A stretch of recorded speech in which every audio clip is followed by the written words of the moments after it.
I don't know if I've talked about this publicly, but I have I submitted a Twitch ban appeal, I think 2 or 3 weeks ago.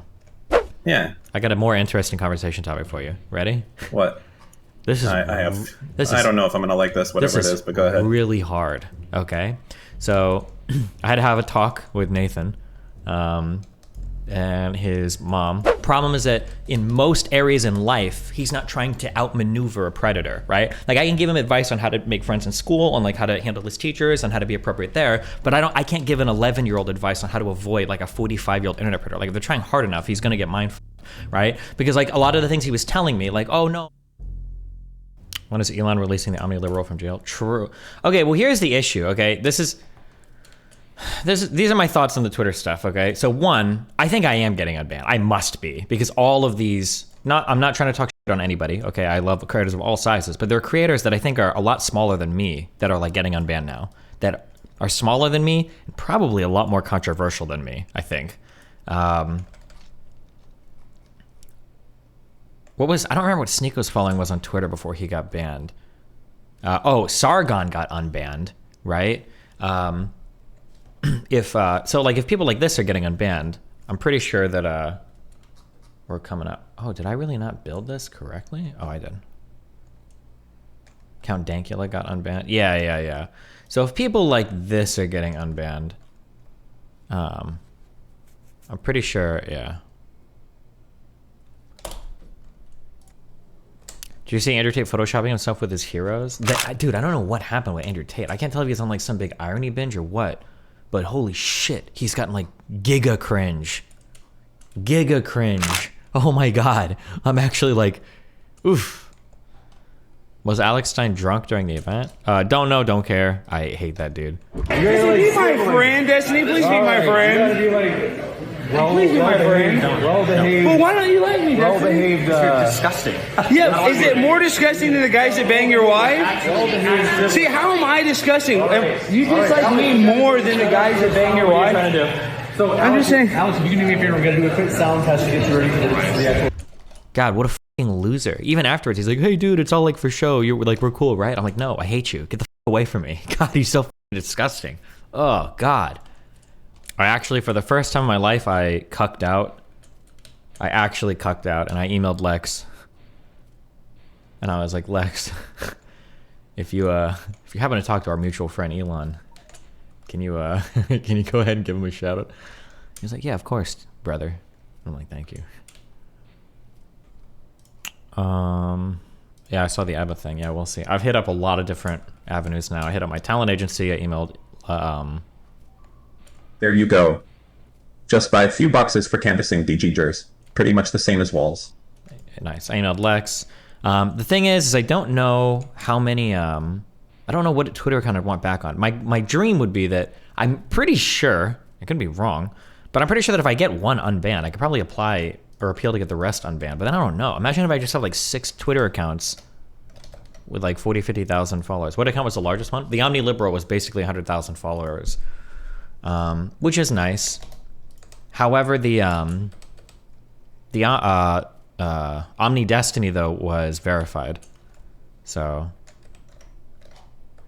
didn't Omni Destiny more? Nope. I think Omni Destiny only had like 50,000 or 60,000. Usually they get banned around there, 50, 60,000.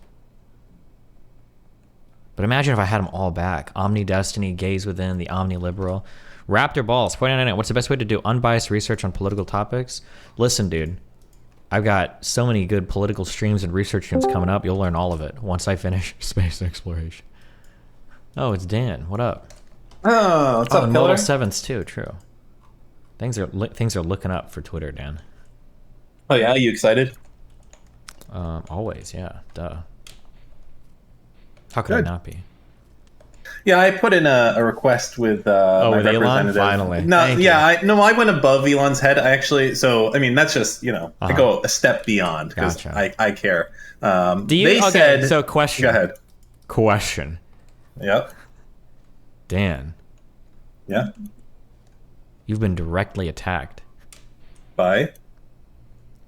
Do you think that ABBA posted that on Reddit just because he knew there's a chance with everybody getting unbanned that I might get unbanned so that he can say it was because he did it so that he could clinch the Buddy of the Year award? Oh, this whole shit is so unbelievably cringe. Just every day, every fucking like no-name Andy's like, Lex is gonna be Buddy of the Year. Dan, it's like, okay, bro, I'm happy if that makes you happy. It's just, please make it end as soon as this can happen. The better. Wow. I mean, I can take credit for Twitch, which is happening in the next 30 days. So, Oh yeah. yeah, I'm actually, you know what? Yeah. I'm contacting my people. I'm getting you unbanned from Twitch. How about there? We'll see which one actually happens. Tomfoolery Show. Welcome to the 17-month clubber. I don't know if I've talked about this publicly, but I have I submitted a. No. You know, let me contact a few more people for Twitch here. All right, let me make sure it happens. Okay. Yeah. I submitted a Twitch ban appeal, I think 2 or 3 weeks ago, and they didn't instantly reject this one. So I don't know if that means there's actual people reviewing it or what, but we'll see what happens there. But if I got unbanned from Twitch and from Twitch and Twitter in the same week, I think some people would actually. I don't even know. Even if I didn't use them, it would just be so funny to see how hard people would. That'd be a glorious, oh my God, glorious 3 weeks until you get yourself banned again. True. Just kidding. Not really. The convo with Matt Dillahunty was good. Yeah, I didn't care about the nuance per one. I prepared a lot for that Matt Dillahunty video one. There are people on my subreddit that are like commenting on the debate. I don't think without having even fucking watched the debate. I saw that thread that said that like you got demolished by. Yeah, that was Brandon. Brandon is just a fucking cock writer for that Matt dude, and now he's just going to say he was memeing. But yeah, he posted that thread instantly. I don't think he watched the fucking debate. But yeah, there was somebody saying like, oh, Destiny should have read Judith Thompson's paper. It's like, bro, I read the entire fucking like 27 pages. Of course, I referenced that paper like 5 times in the conversation. Are you actually retarded or whatever? I needed a word for that. But yeah, no, I actually prepared a lot for that debate. I read like 3 different papers. Stephen Wagner from some psychology or philosophy society. That's where I took that the cabin analogy from. There's another guy called like Kogel or something. I think Kougle or some shit. Some Catholic guy that did a response to Judith's paper, and then I read Judith's original paper. I read so much for that debate. And then I listened to like 4 or 5 different Matt conversations about it too. I didn't think he would bite the bullet on some things that he did almost instantly, but so I was a little bit thrown off. Here's one question: have you ever heard the violin argument in favor, or the violinist argument in favor of abortion? No. So basically, the idea is that like if you wake up in a room and you find that you're just randomly connected to a violinist, do you think that connected like through the kidneys, like your kidneys are helping his kidneys? Oh, like okay, gotcha. And they tell you, oh, you have to stay here for 9 weeks to like make sure it doesn't die. If you unplug yourself, are you a murderer, or like do you have an obligation basically to stay plugged into that guy forever? Wait, what does the violinist part have to do with it? Oh, he's the world's best violin player. Oh, okay. Mm-hmm. So like the idea is if it was just some redneck, like I wouldn't care, but it's the world's best violin player. Or yeah, I guess. But there's just that's Judith Thompson wrote a paper about this, a really famous philosopher lady, and she and this is like one of the classical defenses of bodily autonomy. But the interesting part is something I try to keep. Wait, do you care about? I wonder if there's something to be said for that. We sometimes I don't know the best arguments against this, so we'll just spitball in here, right? But we do things against people's will all the time, right? Like if we think that you're a little crazy, we lock you up even though you don't want to be there. We make you take pills. Something right? But something that he brought up that I wasn't expecting as much disagreement on. Maybe I should have teased that out farther. Is that like I don't think there's as much of a difference between like bodily autonomy and like just autonomy in general. Whereas he seemed to draw a huge distinction between that. So like for instance, if you are if you are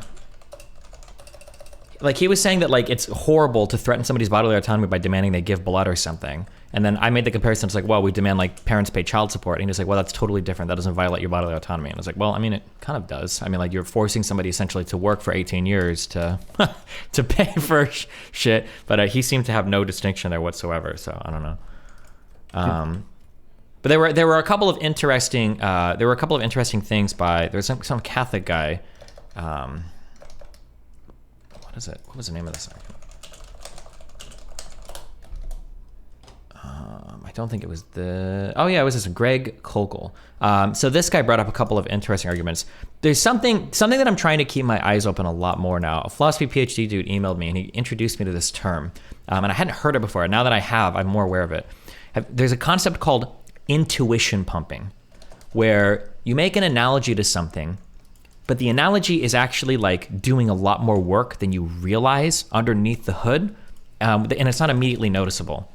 And so with the violinist argument, that Greg Koukl guy, he doesn't use this word, but he says that like, okay, well, let's say for the violinist argument. So you wake up, world famous violinist is attached to you. Do you have an obligation to keep your kidneys connected to this guy for 9 weeks to keep him healthy, right? I think most people would say, well, obviously, no, you didn't consent to it. Like, no one has a right to your body, et cetera, et cetera, et cetera. But something that the Greg guy does is he says, okay, what if you wake up and instead it's your 2-year-old child who's connected to you via machine? Do you have an obligation to keep his blood filtered, or can you just unplug and walk away? And given that reshaping of the analogy, well, now it actually sounds like a lot different. I don't know if I would consider it just virtuous if you stayed hooked up to your child. I think you might actually have an obligation there, or it feels like it. And then I realized for the violinist argument, one of the reasons why it feels so horrible is because the violinist isn't your family member. It's a fucking stranger. It's just it's a random dude. Yeah, they're a violin player, but who the fuck cares? But if it's your own child, I think people have a lot more difficult of a time saying like, oh yeah, of course you can just unplug and who the fuck cares if they die? Like they don't have an obligation to your body because it's your kid, But yeah, I don't know. There's a lot of interesting ways to talk about that. But anyway, this boring philosophy stuff. How are you doing? How's life? You already answered that. You're playing shit. Yeah. I wonder, can we think of any scenarios where you do lose bodily autonomy? Like, I wonder, does that happen when you do a donation to someone? Like, if I'm donating my kidney to you or something, is there a 6-hour period where essentially I've signed over my rights and I can't back out at that point? Is there any type of situation like that where you can't back out anymore? Like once you start, that's I don't think we have anything like that with like your actual body itself. I don't think so. So if you stop, someone dies. If you don't do something, someone dies. I guess I kind of feel like that's not a good example. Like, what's not a good example? Couldn't we say the same thing for someone who's operating a ride at the carnival? Right, like the. Oh yeah, that's true. The classic example would be a lifeguard, right? What if a lifeguard wanted to quit their job right in the middle of a shift as somebody starts drowning? Oh no, actually, I gave the example of the Uvalde police. Did they have a right to just say, "I don't consent to this job anymore. I'm leaving"? That was a good one. It was a Texas example. Yeah. So if you're or a surgeon, if you're in the middle of operating on someone and you're saying, f it, I'm done and I quit, is that murder if you walk away? I think it is, right? I don't know. If you died, like let's say I'm operating on you in midway, I was like, you know what? F this. I want to go be a f***ing clown. Mm-hmm. Do you think you'd be charged for murder, and do you think it would succeed? I don't know if it'd be murder. It'd be like malpractice. It seems like it would be bad, right? The one of the arguments that a guy named Steve. Wait, it would be manslaughter, right? Willfully causing someone's death through action or inaction. Is that what it is? Maybe. I don't know what it would actually. I don't know what the legal charge would be, but morally, it seems like it would be bad, right? What's a definition of manslaughter? I don't know, and I don't care. Are we just talking about what legal charge they would get? For a legal charge, it would probably just be like medical malpractice or something, I would imagine, right? Well, I mean, when we talk about abortion and all this stuff, we're really hanging on definitions of, what is a person, what is a crime, et cetera, right? So, well, no, we're talking ethics right now. We haven't gotten into crime at all yet, right? Because that would have been the next bridge. If he kind of agreed in the ethics thing, but like once you believe that something is an ethical obligation, the next step is to ask whether or not it should be a crime, right? Because not all ethical obligations are necessarily. One thing, I think we've talked about this before, but I still don't have a solid answer on this. Is I think my problem with a lot of this stuff that's not sharply defined, things that revolve around ethics, is I feel that they can always be pushed to okay, what about if it was $5 more? What about if it was $10 more? And when you get to that point, you find that ethics is not something that people treat it as, which is like a harshly defined rule. Like, having an abortion is immoral. It's not like that. It's more so a scale of something, right? And that's well, that's fine. Then it's just recognizing what that scale is. right? Well, then it's kind of pointless, I guess, to a certain extent, right? If you're like, oh, is it ethical to have? Well, no, but it's abortion? Or is it okay. ethical It's kill okay this to person? fight somebody that takes a strong, like, principled stance. So one of my challenges to the Dillahunty guy was because he was saying that, like, your bodily autonomy is sacred and nothing can overcome that, even if it is a living child. And I think one question I was like, okay, well, let's say it's a living child, but pregnancy was literally like a 2-day thing. Would you say that they should have a right to abort the child then? And he was like, okay, well, probably not, right? So I was like, okay, so you're not actually like ultra principled in this bodily autonomy thing. There's a certain level of harm that can come to you that is what's influencing your opinion, right? So, but it's good at least to test the principles, I think, right? Yeah, I suppose. How good faith did you find Matt's combo being? Oh, he was super good faith. He seemed like a really friendly dude.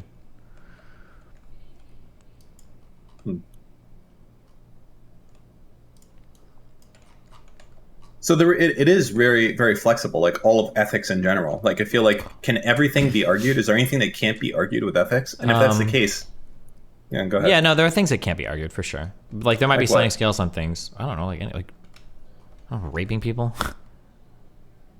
Well, didn't you give the example of like, would it be good to rape someone if you could save 100,000 people? Or was that like the bicycle with 1,000? I think that when you dildos start on it or getting into something? like trade-offs, I think that it is a little bit different, right? Why?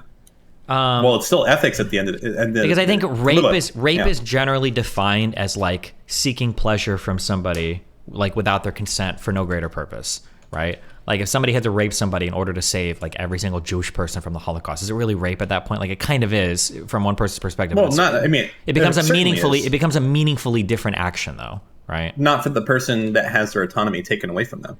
Especially I mean, because you can also structure it in a way where they don't know. So what about if you're going to rape someone who is going to die the next day and they'll never know why you did it? You except that can they you got can raped? add enough qualifiers, but none of these qualifiers. Once you've made these qualifiers, you've meaningfully changed the question, right? Like, let's say we have the ethics debate and we make it like, okay, you actually can rape somebody if you'll save like 1,000 lives to do it. That doesn't all of a sudden Okay, mean yeah, normal well, rape is like permissible. Right. So what you do is let's go through this. Let's play it. So let's say I say, can I, to save 100 people, can I rape someone? And you're like, yeah, that's legit. You can do it. And I say, okay, what about 99?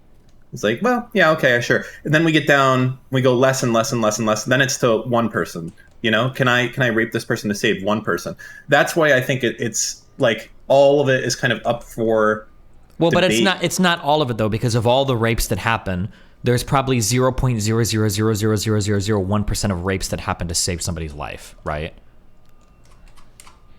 Like, I don't think it all of a sudden makes like we haven't argued our way into saying that rape is okay because like the vast like almost 99.999% of rapes are never I don't know if a single rape ever happened to save somebody's life. Like, okay, so like I feel like the way can you get yourself into a way where that can philosophically make sense? Not even dealing with rape. Like, can you commit a crime on someone for any reason and say, well, I feel like there's always shit you can do. Like you could do butterfly effect. You say, okay, what about if 1 out of 10 times this is likely to happen? I don't know. I don't like these type of scenarios because it's all like ethics is so easy to manipulate. And like I don't at the think end of it's the day, easy we're to saying, is manipulate at it all. good? Is Adding it bad? Adding a qualifier doesn't make it like easy to manipulate, right? Like there's still going to be like pretty clear answers in some regards.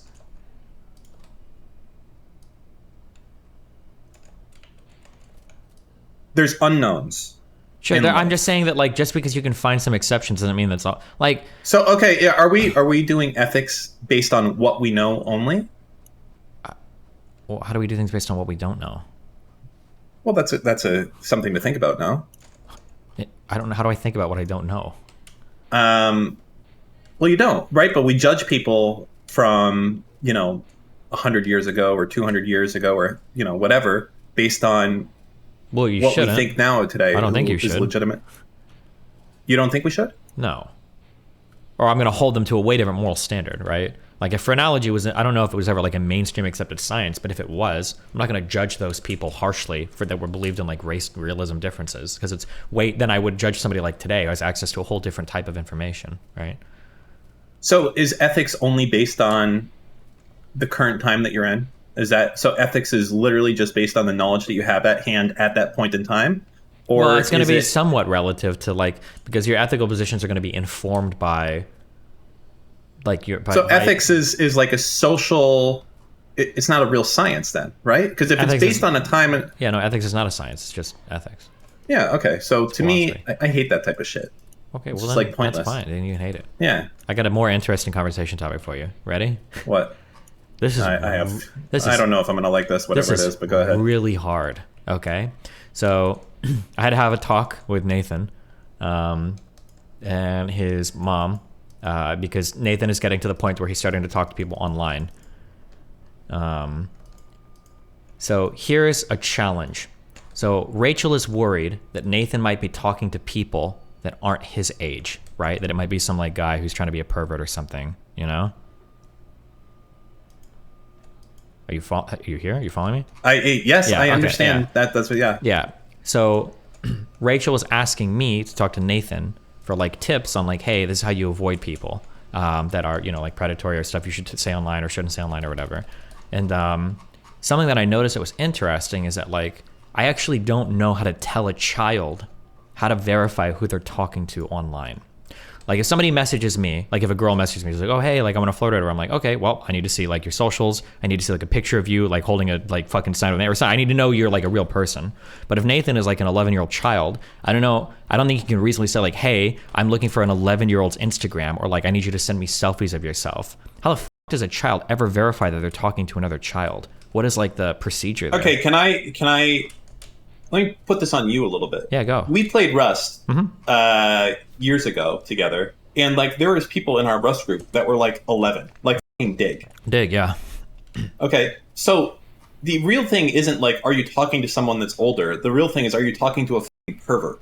Like that's really it. Like, do you?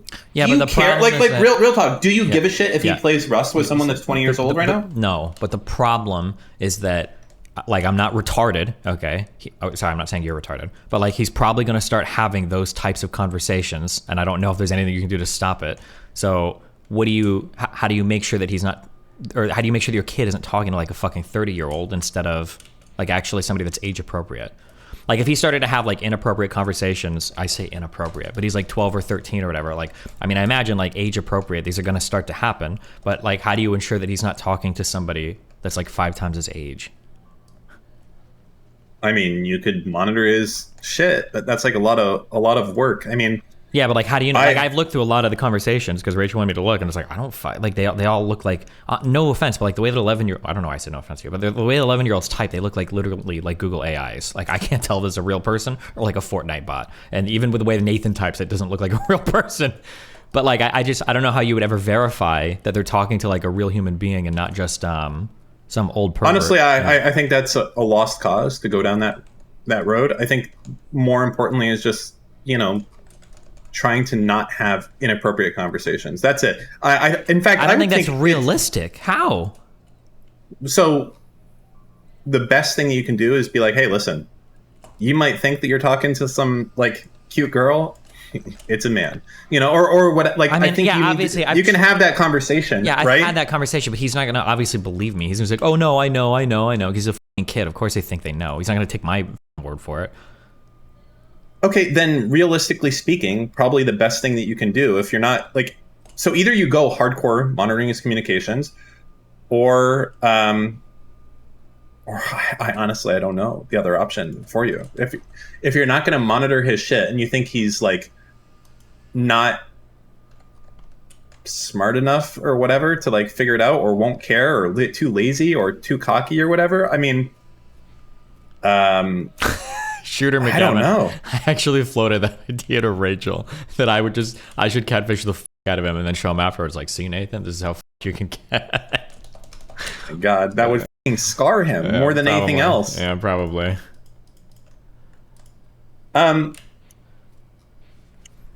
Yeah, I it was- it was- there was just an don't interesting think it's a question good of, like, idea. Yeah, go ahead. There's just an interesting question. I don't know how I would, if I was like 12, I don't know how I would verify the identity of another 12-year-old, because the request you'd be making, like, give me a selfie or give me pictures, or like, they don't have You know the Instagram best thing and you shit. can do? I got it. Just make sure that your kid is like the ugliest kid in like his Thank Instagram you. photos and True. shit. Okay, I gotcha. Nice. Good one. I don't fucking know, man. Well, you're gonna have to monitor his shit then. Yeah, I mean, that's what we're doing, but I mean, like, I don't know, like, monitor their shit. I don't know what that means. Like if it it's- means like remote desktop, you know? No, It but I means mean, like, what access to his Discord. I don't want access to. I'm not. okay, it's the monitoring isn't hard. It's what do you do? I don't know if I want to say like you're not allowed to talk to people like personally that are like long distance or online. Like I don't think that's realistic. You say like, hey, listen, you know, you just have to go in there and use your. It's like a lot of work if you're going to go down that route. You know, I don't know. I don't know what to say to you. Like you can't tell him, hey, you can't. Here's the problem. Okay, I'm going to tell you what the problem with your strategy is. You can't tell him, hey, you're only allowed to talk to kids your age and you have to verify first. Because do you want Nathan sending out pictures of himself to other people to verify? No, I bet you fucking don't. No, but I mean, I imagine they're probably going to fucking start doing that. Kids probably do shit like this now, right? No, because kids think they're probably fucking geniuses. No, but I mean, like in terms of like like having conversations and shit like that are, I'm trying to think of things besides inappropriate. To use like conversations of those nature are probably starting to occur at younger ages on like text and phone and shit, right? Like in our age, like sending nudes was a really, really, really big deal, right? Like if your nudes got leaked, it's like literally the end of the world. That's some DEFCON 1 shit. Like you're done. Whereas today, like, oh, your nudes got leaked? Oh, okay. I mean, like it still sucks, but it's like it's a way, way, way different thing than when we were kids and like people didn't take nude pictures. And it was mainly because the pictures were like 240 by 240 pixels. I don't know, man. I would just try to. I mean, the main thing I always do with my kids is I try to. Maybe it's a bad idea. I don't know. I treat them like people.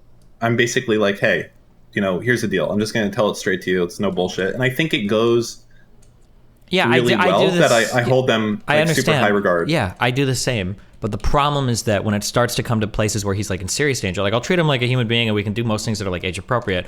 But the problem is that in most areas in life, he's not trying to outmaneuver a predator, right? Like I can give him advice on how to make friends in school, on like how to handle his teachers, on how to be appropriate there. But I can't give an 11-year-old advice on how to avoid like a 45-year-old internet predator. Like if they're trying hard enough, he's going to get mindful.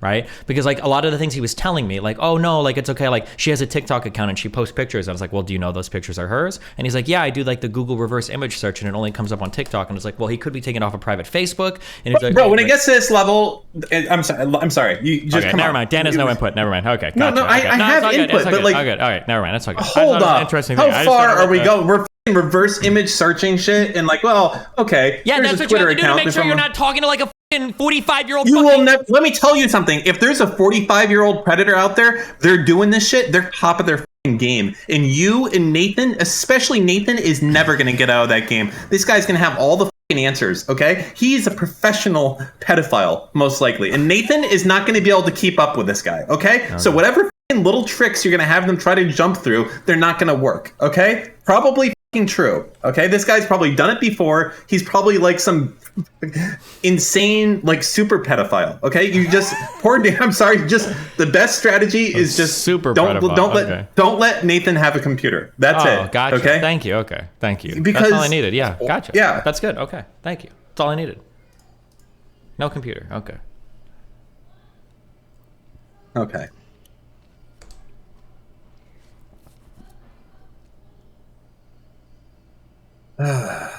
True.